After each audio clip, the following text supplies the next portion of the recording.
Hi,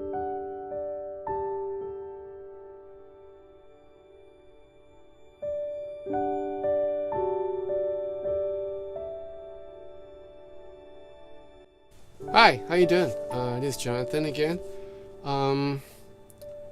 If you're into home recording, this video would be interesting for you. So here it is, the Universal Apollo Twin interface. So we're just gonna open this up.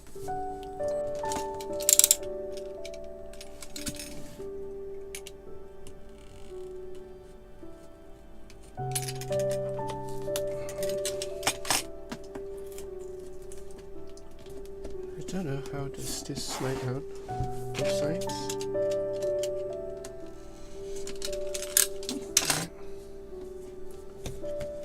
So I guess it slides out like that. Ooh, cool. Wow. Oh man, I'm liking it. I just like the look of it. Looks really premium. Really cool.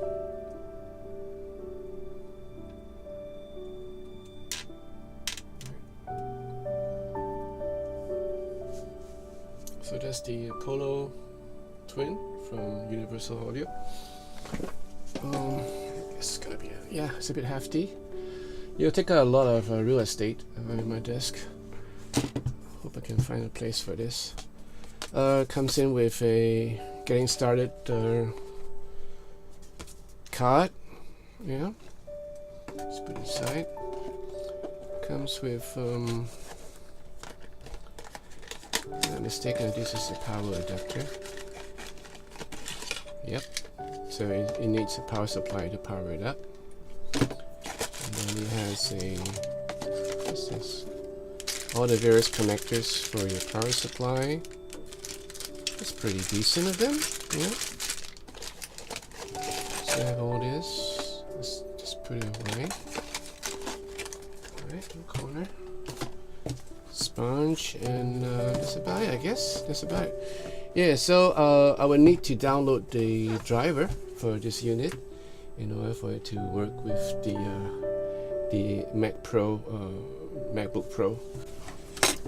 So the back, you have a optical in. You have the power supply switch, power supply in, the lightning connector, 3 and 4 line out, and then left right monitor. So it is 1, 2, 3, 4. So 2 sets of lines out and 2 sets of in. This can handle line or mic input. And on the front, you have a line input.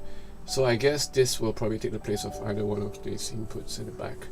Then you have a microphone out. No, sorry, a headphone out. And yeah, I'm liking the knob. The knob is pretty sweet. So I have no idea what's going on here. So until I download the drivers, and then I will find out what's going on and get it to start. Right. Well, I've got the drivers and the software basically installed on my MacBook Pro for this Apollo Twin Duo.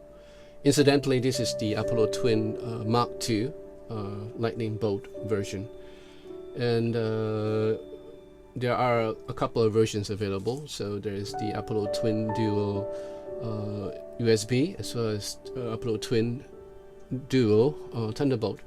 And then please note that the Duo means there are 2 DSP within the unit. So they have quad, they have octo, so that would just dictate how much DSP power do they have in that unit.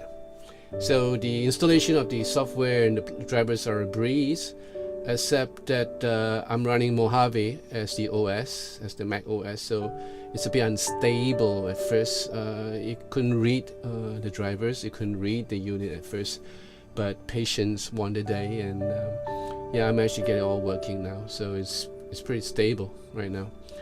Okay, so What I like about this is the UI that it comes with it, this software UI for the UA. This is not the actual original view. The actual view is like this, where you have the virtual inputs and whatnot.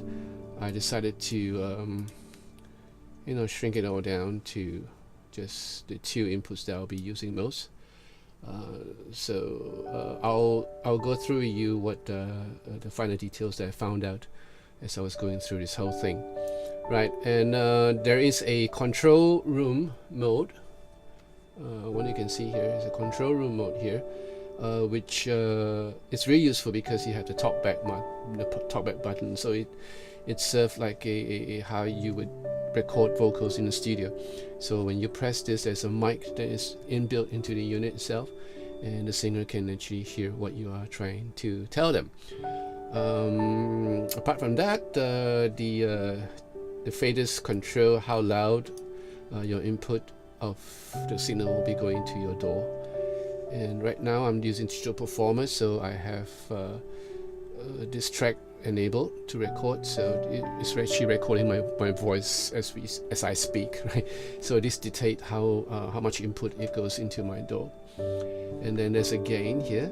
So this gain actually coincides with this knob here in the unit, which I will explain later. All right.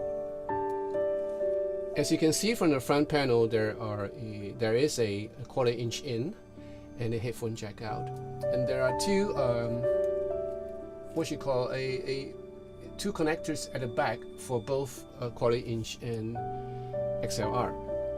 So when you want to switch all this input, like in channel 1, all you have to do is just to depress the preamp button here, and it will switch. And of course, as you switch around, you have to be careful, because I can't do it right now, because if I switch it to the line input, which is channel 1, you will not hear my vocal anymore.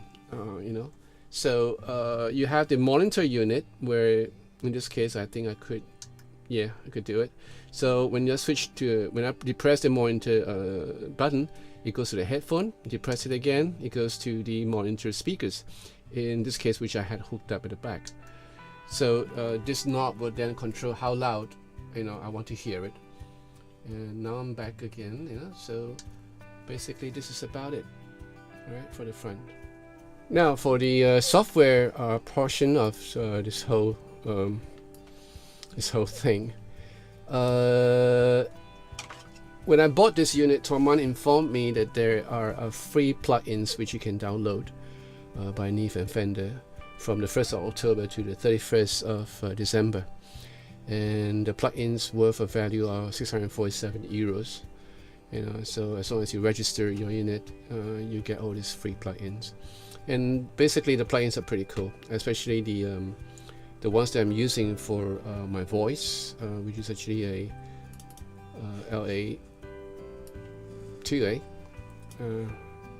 This brings me back to the days when I was an engineer, and I really love this compressor so much, and it's pretty close to the physical one, yeah. And then of course there is this Neve EQ. Oh, this is a UA. What is this? This is the UA. Can't see. UA610B, right? They have the Neve EQ2 in there, and it's free. And for guitarists, rejoice, because you have a couple of amps here. You have the Fender Tweed, with adjustment of how you want your microphone to be placed. Pretty cool, pretty cool. And then the Marshall. You have the Marshall M2, and this is the what is this? This is a Plexi, I believe. Yeah. So this is pretty cool, and that's about it. And a couple of EQs and reverbs, and even a chorus unit somewhere, and some delays. So it's the plugins that comes in for free will make up a total package for you to do a home recording if you want to, or do a professional recording if you want to. Or if you're into home recording and you're not in the pro level, you don't have to pay so much for this. This set me back like $1,186 or sing in the ballpark.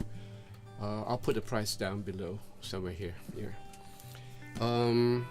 But this will be a wonderful addition to your studio if you're planning to go to a semi-pro or to even a pro level.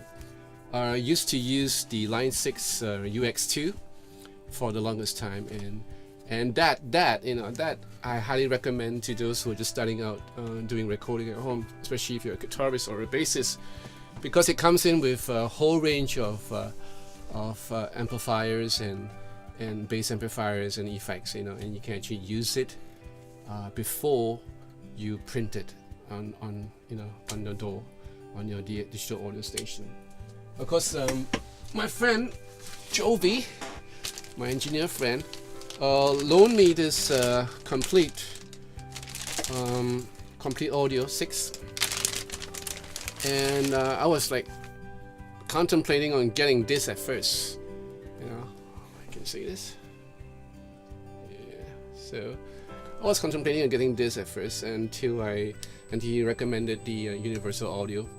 The thing that really compelled me to buy the Universal Audio, the Twin Turbo, the Apollo Twin, is the plugins that comes with it, and I'm a sucker for plugins, especially if they're really good. So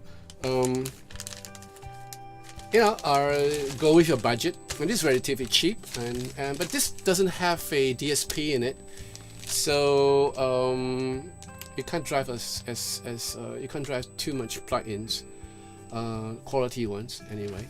The Line 6 UX2, it's worth thinking about. It costs about what, $250, $280, or $300 Singapore dollars, and you can actually use all the effects there, and including the noise gate, if you're in a noisy environment, to record your vocals or your guitars. My earlier videos were actually recorded with the UX2, and like I said, I've been using it for years. So this, on the other hand, do not have all the plugins or the effects that you would have on the UX2. This is just plain signal in. So if you're recording vocal or guitar, you got to set the optimal recording level into your DAW. So this will take a little bit of time. Now with my new purchase, with the Universal Audio, with all this beautiful plugins that comes with it, the compressors and the EQs, I can actually record and do a live recording, a live vocal dub with a slight compression, so that the vocals will not get overblown, or the vocals will not dip too low. And for guitar, for acoustic guitar, I'm so used to recording guitar with just a slight touch of compression, so it's easier to handle. And my playing through the years have grown accustomed to it. So that's how I record my acoustic guitar. And then post-production, you can always work on your EQ if you choose to. There's a whole lot of stuff in regards to recording techniques and all that, so I will not go into that in detail in this video. So you could probably check out this Apollo Twin, especially now that it has this offer until the end of the year for the free plugin downloads. I think it's a pretty neat piece of gear to have. And this card, and it's so awesome, right? It's so sick, it's so much attitude in that photo, and this guy is, he's Bill Putnam Sr. He's actually the founding member, or the founder of Universal Audio. So cool, right? So I hope you enjoyed this video, and if you do, give me 2 thumbs up, 1 thumbs up, whatever it is. Just if you want to subscribe to the channel, and make sure you press that bell so that you'll be notified of any more videos that will come up in the future. So take care of yourself, and in the meantime, ciao.